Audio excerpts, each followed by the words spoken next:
ఆంధ్రప్రదేశ్ మంత్రి, ఉప ముఖ్యమంత్రి ఆశావహులు నారా లోకేష్ గారు. ఆశావహులు ఎందుకు అంటున్నానంటే, చాలామంది ఆ పార్టీ నేతలు, చాలామంది ఉప ముఖ్యమంత్రి పదవి నారా లోకేష్ గారికి ఇవ్వాలి అని పెద్ద పెద్దగా మాట్లాడుతున్నారు. దాన్ని ఆయన ఏం ఖండించట్లేదు, నాకు వద్దు ఆ పదవి అని. అందుకని ఆయన కూడా ఆశావహుడు అనుకుంటున్నాను. నేను అమరావతి సభలో మాట్లాడారు, కానీ దానిలో అమరావతిలో పేదరికం ఉండదని, నిరుద్యోగం ఉండదని, ప్రజల సమస్యలు ఉండవని, ఆర్థిక అసమానత్వం ఉండదని, దోపిడీ ఉండదని, ఇలాంటివి ఏమీ చెప్పలేదు.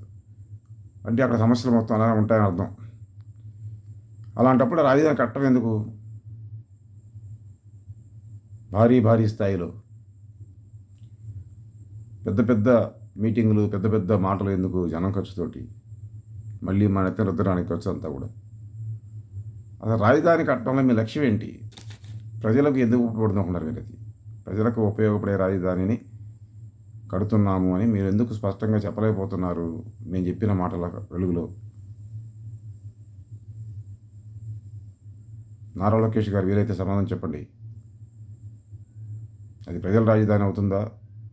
ప్రజల ఖర్చుతో మీలాంటి కొంతమంది సంపాదించుకునే రాజధాని అవుతుందా? గత అనుభవాలు తీర్చి అడుగుతున్నాం మేము. అభయ దేశం ఒక అవసరం, అభయ కలకాల వర్ధిల్లును కాక.